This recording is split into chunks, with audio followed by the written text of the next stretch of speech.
It's 3. Guess we can get started. Well, good evening, everyone. I'm Dhivya Balasubramanian. Don't attempt to try that at home. But I'm a mom with a huge passion for food, handcrafts, and of course, cybersecurity. By day, I work as a cybersecurity leader in Southwest Airlines. And by night, I experiment with food, handcrafts, and my poor husband gets to bear the brunt of all those experiments that, let's say, didn't go as planned.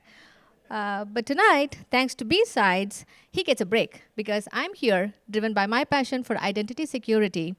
And I'm really hoping that we can talk a little bit more about identity security here. Before we start, I'd like to extend my heartfelt gratitude for all of you for giving me an hour of your life, and I really hope to make it worth your while. And this slide is going to have a little bit polls. I know how we all feel about QR codes, but I just want to give you a heads up that we will I'm hoping that some polls can keep this going on a little bit more interactive than always, single side conversation. But before we get into the polls, I'd like to go through an agenda quickly. We're going to start with a very quick review of the Verizon's DBIR report, which is the Data Breach Investigations report. And then we'll do a really deep dive into the pillars of IAM, which is Identity and Access Management. We'll kind of try to relate it with an airport analogy. I work in Southwest, right? I have to somehow link it back. And then we'll get into a little bit more details about why identity security matters and what happens if it doesn't. And then we can just take a quick glance of how small and medium businesses can get started on identity security. And Andy did an incredible job before me in talking about how to break into cyber as a whole. I'll just shrink that down into identity security. We'll go over that in a bit. And finally, I will stop talking, which is my husband's favorite part of the day, any day. So we'll get to that eventually. All right, so if you all don't mind, phones up for a quick Slido. I mean, this poll is from an app called Slido. I'm not making it up. I'm 100% not a hacker, so I won't even remotely think of going anywhere. But we just have like 3 slides, 3 polls around. So if you don't mind scanning in. This way, this is an interactive poll where if you scan the QR code and type your answers, it's going to pop up right here on the screen. This way, y'all can kind of see what y'all are thinking, besides just this being me having a one-sided conversation. All right, well, anyone willing? So when y'all first heard about cybersecurity, now, before, what was the first thing that came to your mind? Hackers, yes, my most favorite part. Hoodies, oh, that's my person, yes, that was my first thought. Hoodies, look, complex. Yup.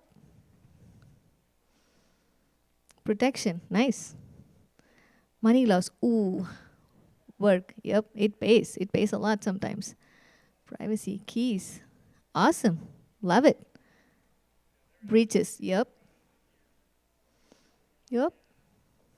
Cool. Protecting devices, yep. Love it, love it, love it.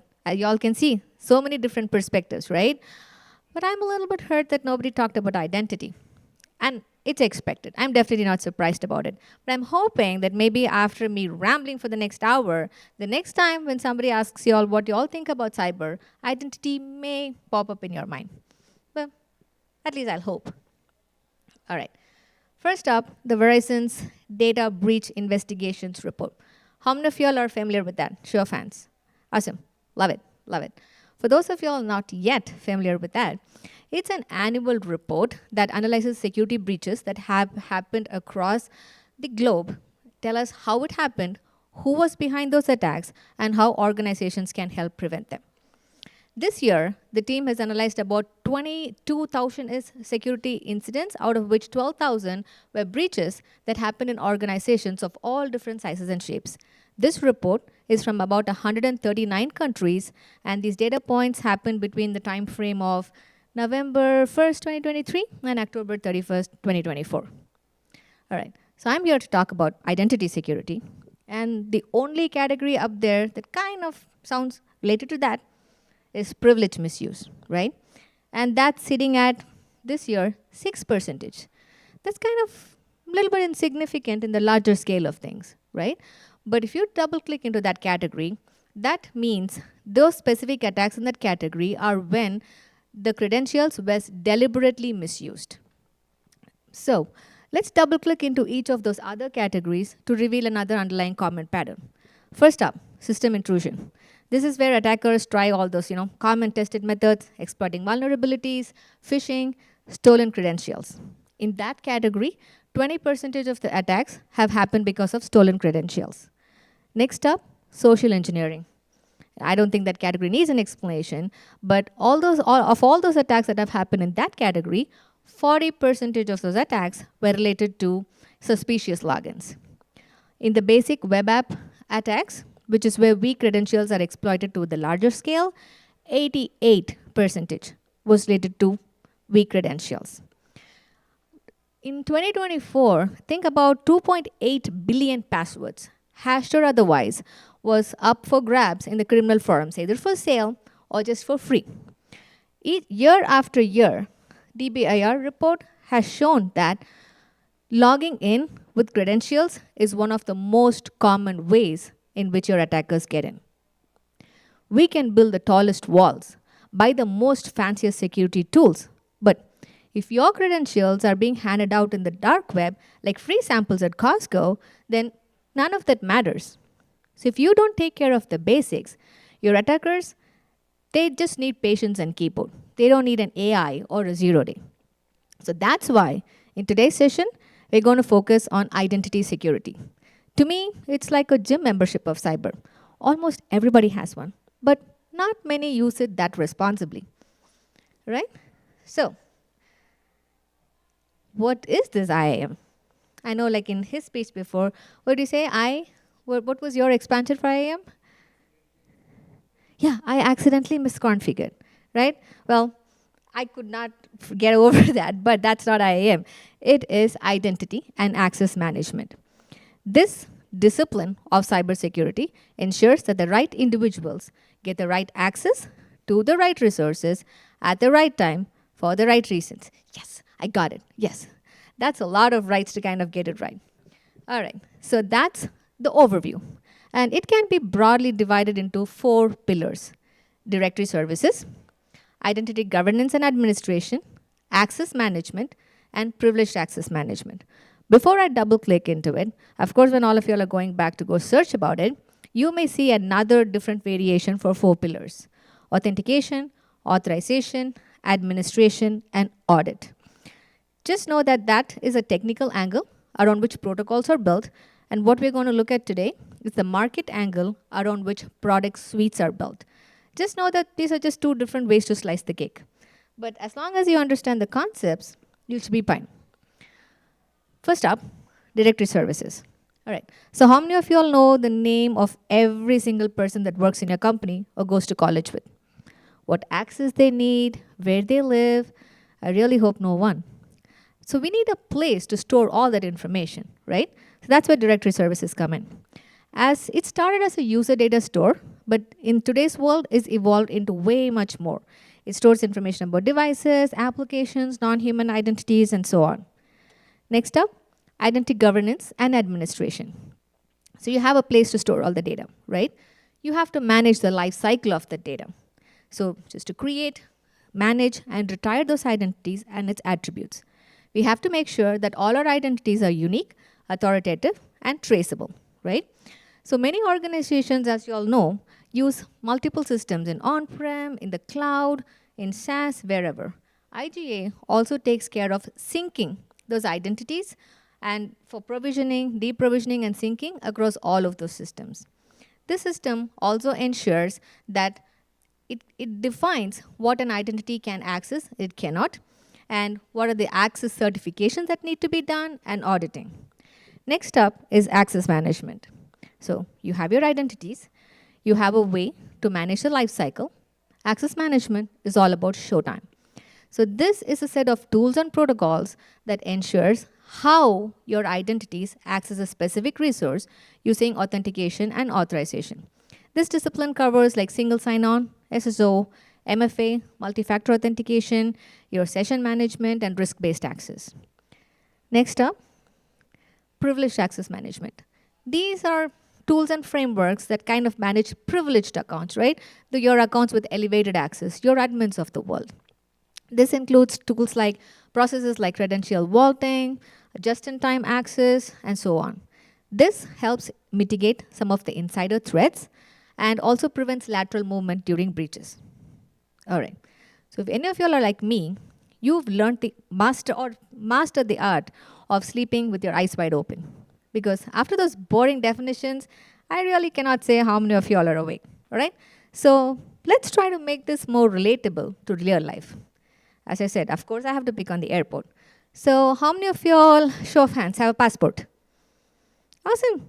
So that's your identity right there. All of your passports are going to be stored somewhere, right? In a directory somewhere. And then your passport must be unique, authoritative, traceable. Otherwise, we'll be in it for passport forgery, right? So you have a passport and you decide, hey, I want to take a trip, let's say to Paris. Probably the wrong sequence. Let's say to Paris, right? You go to the airport. You can roam around all we want in the check-in counter. But at some point, you've got to go board the flight, right? Do you think you can just waltz right in and go board the plane? Of course not.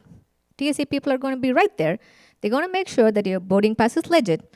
You're not trying to board a flight today for a flight that's 2 days from now. Your passport's not expired. Because if any of that happens, they're going to kick you right out. So that's your access management in play right there. But how do they know that this person cannot be in the airport this many hours before the boarding time, right? They thought every TSA agent is not just going to make up that random number. So that's where your IGA comes in play. They define the rules, right? So if access management is your TSA agent, then IGA is the airport's entire governance system. They decide who gets the badge with the TSA privileges, what doors that badge unlocks, right? And who issues those badges and approves those badges. Finally, privileged access management.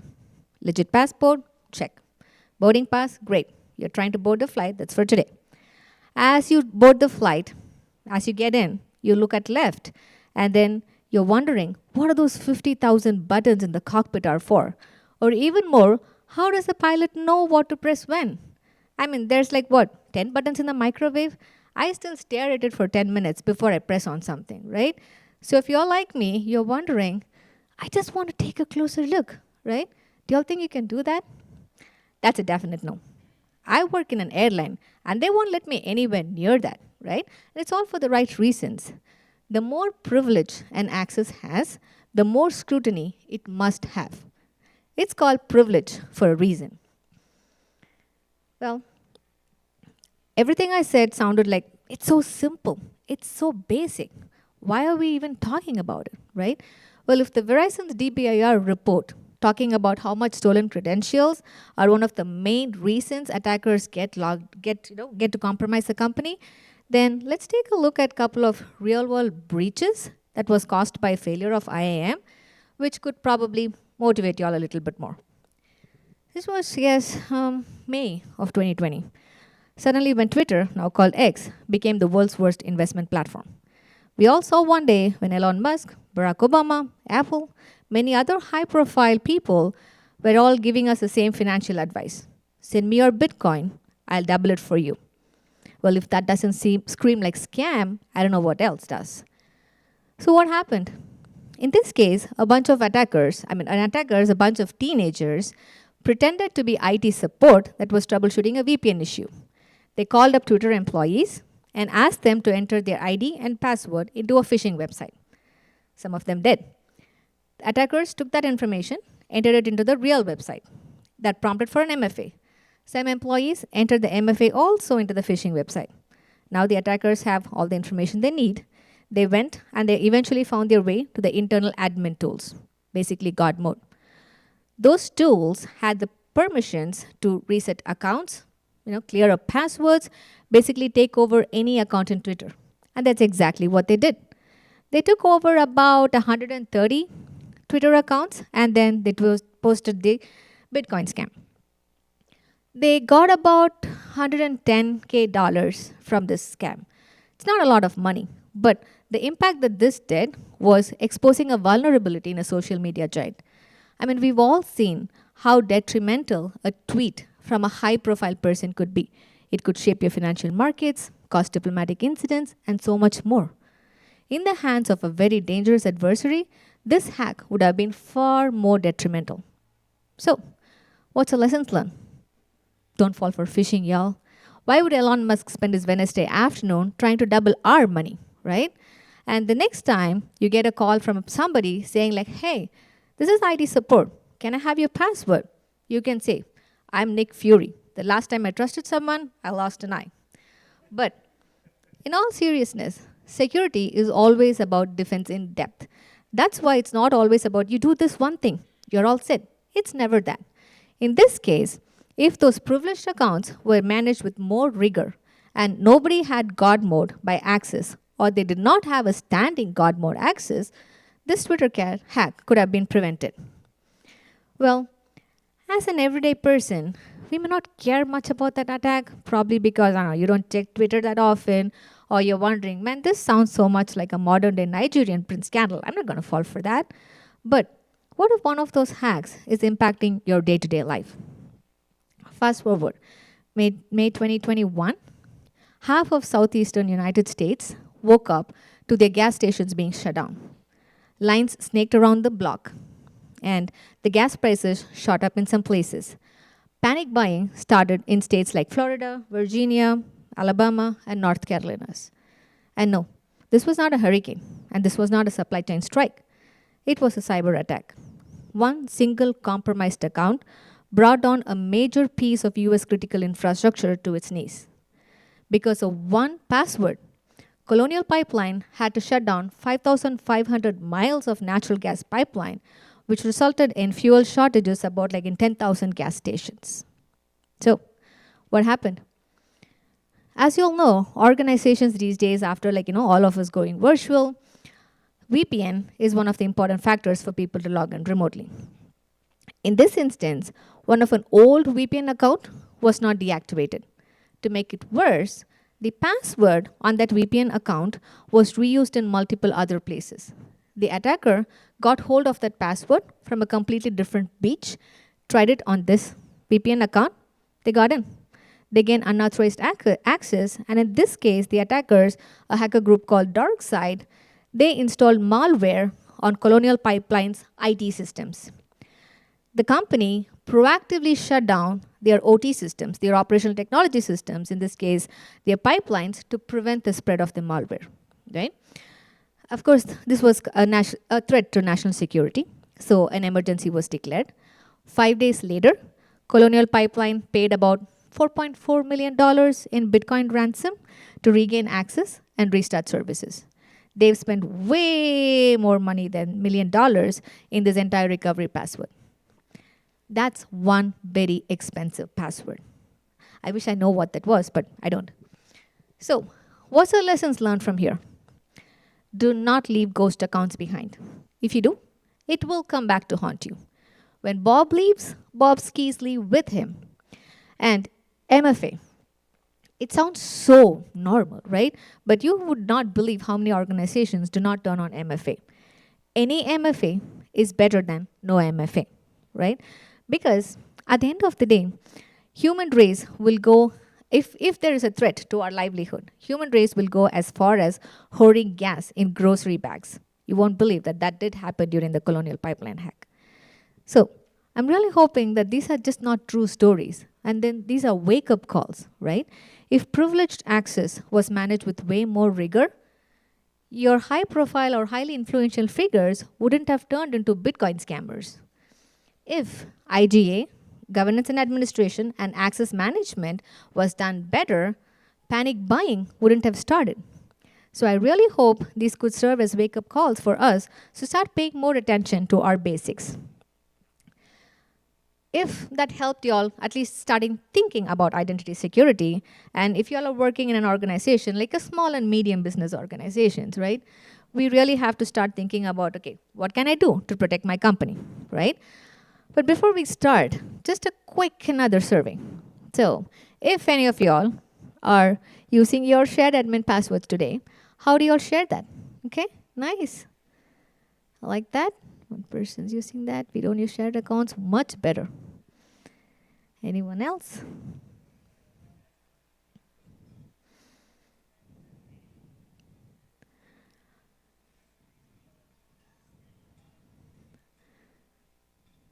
All right. Cool. So whoever's using the secure password manager, hopefully you're not trying to trick me, but if you all are, then great job. But if you're using sticky notes, let's talk. So getting started from scratch. It's not hard, right? Of course, it's not going to be easy, but it's not hard either. So we'll just today go through a very simple series of steps that a small organization, probably like at about 25 employees, can get started with. But if you're a larger organization and you have not yet started anything on identity security, these steps could help you.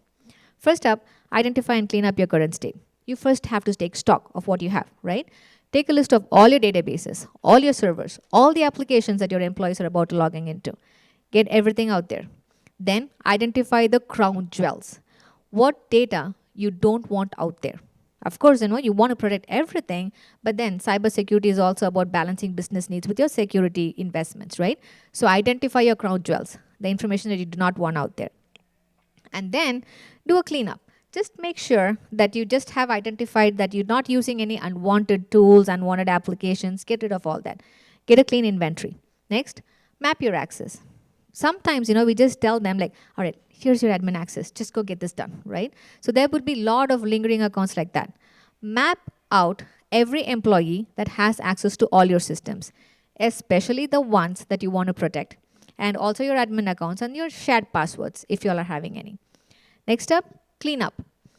Anybody that's no longer in the company, if they still have access, you've not yet cleaned up those ghost accounts, get rid of them, right? And then for every people that's still remaining in your company, make sure that you remove any access that they no longer need, right? So hopefully at the end of this exercise, you have a list of all your systems that you're using and a list of all the users that really need access to that system. MFA, something that we've kind of bet to death even in some of those previous sessions. MFA, anything that you can. Pretty much all applications these days do support multi-factor authentication.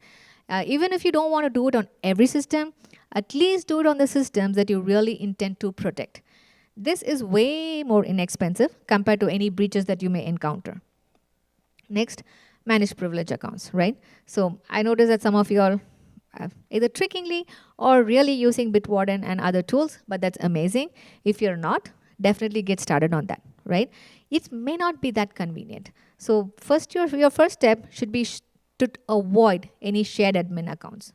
If you have one, it's a little bit more intense, more involved steps to kind of cleaning that up. Just in case you're in a situation to have a shared account, if you're not able to avoid it, get those the systems like Bitwarden or 1Password, store your admin accounts there. Let all your employees log into that with their own ID and password, right? And also try to MFA their login into that. If they need that admin account, they better check that out from 1Password and then use it.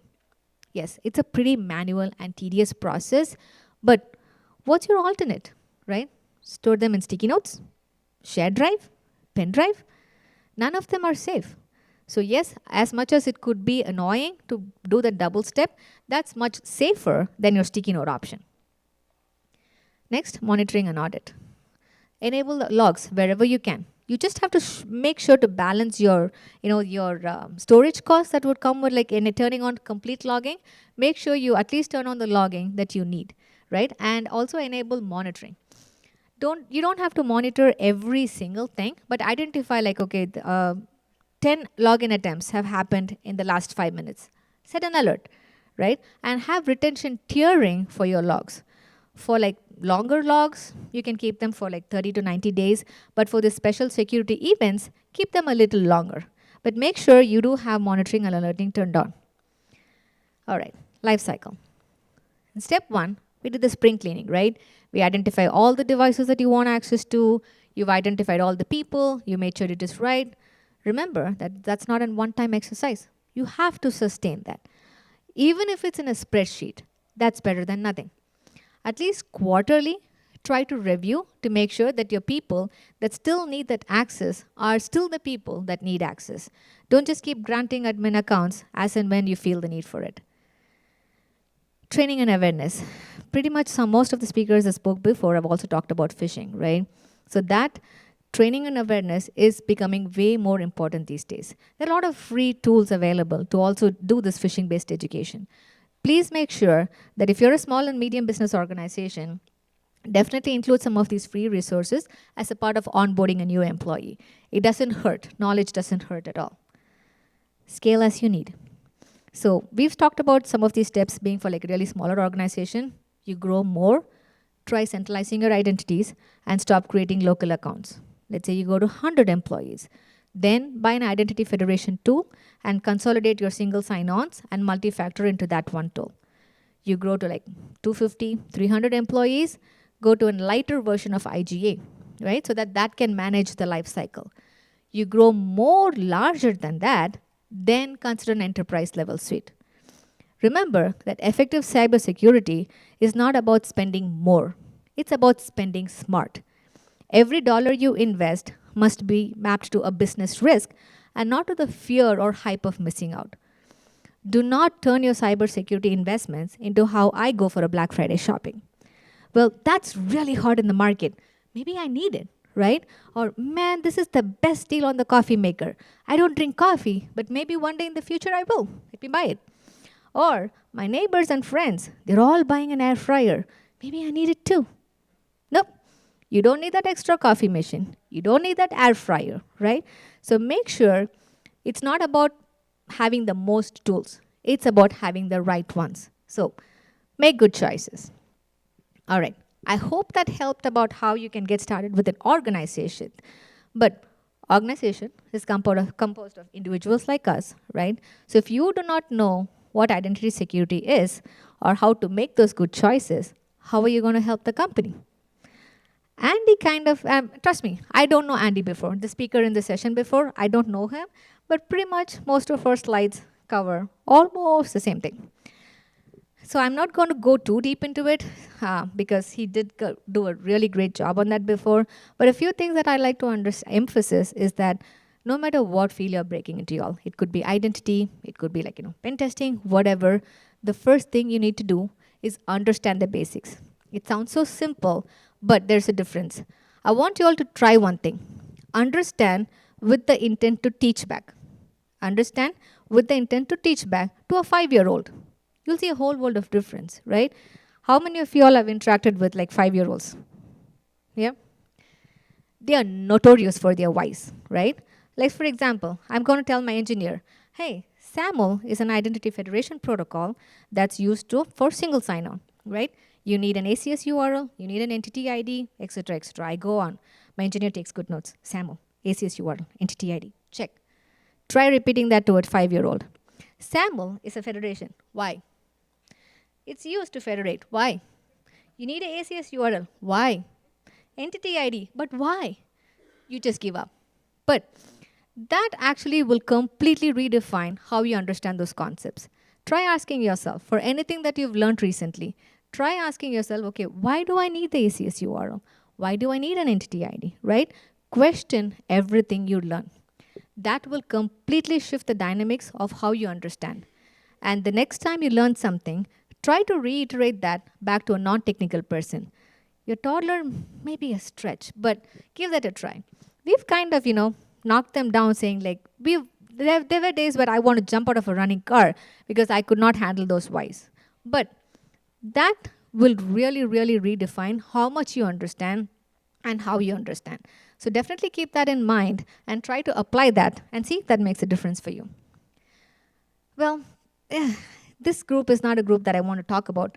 Try Hack Me or Attack IQ, but just so you all know, if you really understand and then you really want to try something hands-on, you definitely can try some guided labs like Try Hack Me, Attack IQ, Hack the Box. There are some IAM modules which probably none of you all here looked at before because you all are all looking at like pen testing, hacking, everything hacking. But there are definitely some hidden IAM modules. Just search for Identity and Access Management or IAM. There's some pretty good modules out there. Some are AWS specific, but nonetheless, concepts are the same.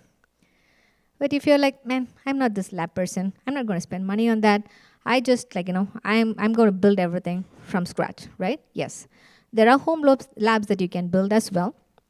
It could be either SaaS hosted or you can build it in your own, deploy it in your own VM. Okta and Auth0, They both have like a 30-day trial license that you can get to build some of these IAM applications. But if you want to go deeper, there are some open source IAM tools called like Hansen Project, and I think Keycloak there, and WSO Identity Server. This could really, really get you going on the home labs if you're interested. Wrap. Whether you just finish up with the understand or you go the apply and the experiment route, it's up to y'all. But either way, do a wrap with a blog, right? Or even like talk to somebody. Put it on LinkedIn, put a post. If you're doing some of your own experiments, take a real world scenario, try to build it out and put it out in the GitLab. Because what you understand and what you know should definitely be out there in the market, right? So, I've talked so much about this. How many home labs do I have? 0. Because I was not looking to grow my career in the technical role, right? I am more into leadership at this point, but that's where one other thing that I would want you all to take as a homework is to find your superpower. We all have one, right? Or not all roles are technical. It doesn't have to be. Yes, as much as great it is, it doesn't always have to be a technical role for you to do right in cyber, right? So I did start my career in project management in cybersecurity, and then I didn't even know I was in cybersecurity when I first joined it. When I found out, I was like, oh my God, this is such a fascinating field. And then I started putting myself more into an analyst role, and then I moved on to like a technical product owner, and then eventually into leadership. So one of my superpowers that I found along the process is that I'm extremely lazy. You give me a job that I have to do like for an hour every single day, I will work my butt off to automate it so that it does the work in 5 minutes, and I'll spend the rest 55 minutes doing something else. And I can quickly, seamlessly connect all the disconnected dots, and I can find patterns where it does not obviously exist, right? In other words, I leveraged my soft skills to get where I am. So not all roles, whether you're hands-on keyboard or you're like a spreadsheet, Word document person, soft skills definitely go a long way. Again, I'm not going to go into too much in this information, but attention to detail is not just about being nitpicky, right? It's about noticing the small details that others don't. Phishing is a great example for attention to detail, right? If all of us paid a lot of attention to detail, so much phishing attacks are not going to happen. Analytical thinking. Even Sherlock Holmes doesn't have all the answers. It's all about asking the right questions, questions that others do not think much about. Process orientation. As much as technology has advanced so much, AI has all come in, still, we just cannot wing it and go to production, right? Processes exist for a reason. And if done right, those processes kind of fade into the background and you won't notice it until something fails. For example, that VPN account was not disabled or process was not followed. So process is not just bureaucracy or something that will slow you down. If you do it right, you'll never even notice that it exists. Communication and collaboration. I mean, human race exists based on these two concepts, right? But why is it such a big thing? It's because try taking a really complex problem, breaking it down into a simple format, and try explaining it to users. Especially try convincing them, saying that no is the right answer, or the option that they literally hate is the right option. That takes skills. That takes practice. And you'll get it the more and more you try to practice into it. So that's communication, collaboration, problem solving. One of the common issues that I've noticed in all of these years with engineers sometimes is that they are really great problem solvers. But why is that a problem? Because people tend to solve problems and not the root cause. Again, it goes back to asking the question why. Why does this problem keep happening? What can I do to prevent it from happening, right? So don't just be problem solvers. Find the root cause and try to solve that. All right. Here's some really quick career paths. I'm just going to quickly run through this. So if you're starting, I mean, engineering role is like pretty straightforward work, right? Engineering is all great, but one thing that you notice here is I did ask Scrum Master and Help Desk as a starting point, right? Because not all roles have to be technical. There are definitely non-technical parts. If either you, your family member, or your friends are interested into breaking into cyber, joining the good fight on the good side, but if they're like me, they are not hands-on keyboard, they cannot write green lines of code on a black screen, it's okay. There are roles that they can still get into. Encourage them to join as non-technical roles as Scrum Master, Project Manager, that's totally fine. The one thing you have to do is going back to that understand concept. Whatever role you are in, whichever discipline of cybersecurity that you are in, understand what you're doing. Because without that, you won't be able to make a difference for your team. So these are some of the roles that you could like make progression. Engineering thing is like extremely straightforward. And I personally know somebody that joined cybersecurity as a Scrum Master and they made their way to the product owner. So if me and she can do it, y'all can definitely do it. All right, so here's the time of one more slide. And this is the last slide.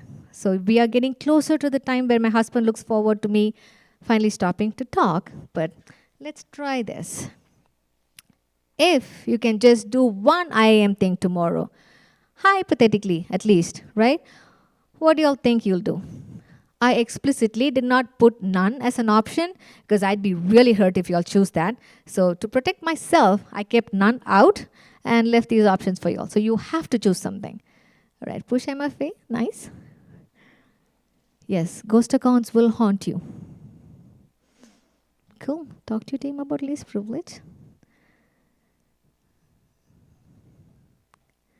Nice. I am so glad I did not put none as an option there. Awesome. Cool. Well, all right, y'all. I have basically talked your ears off about IAM. The piece of cybersecurity that does not get the spotlight, but is the quiet hero. Because at the end of the day, hackers don't break in. They just log in. Now, I understand that IAM is not as glamorous as pen testing, ethical hacking, and all of that. I mean, nobody's making a Hollywood movie out of access reviews, though I'll totally watch Fast and Federated if they make one. But IAM is this thing that keeps the light on, doors locked, and stop your admins from running wild with admin accounts.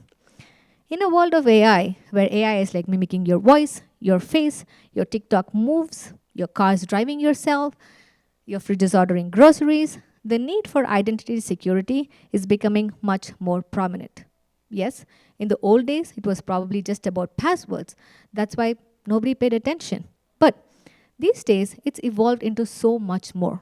We have less passwordless authentication, passkeys, digital wallets, decentralized identities, non-human identities, and so much more. So my ask here is that if more of us focus also on identity security, we can reduce the attack surface and we can hopefully make much more advancements in this discipline of cybersecurity as well. And with that, I thank you all for being such an amazing audience. And remember, in IAM, trust no one, not even the coffee machine that asks for your Wi-Fi password. Thank you all.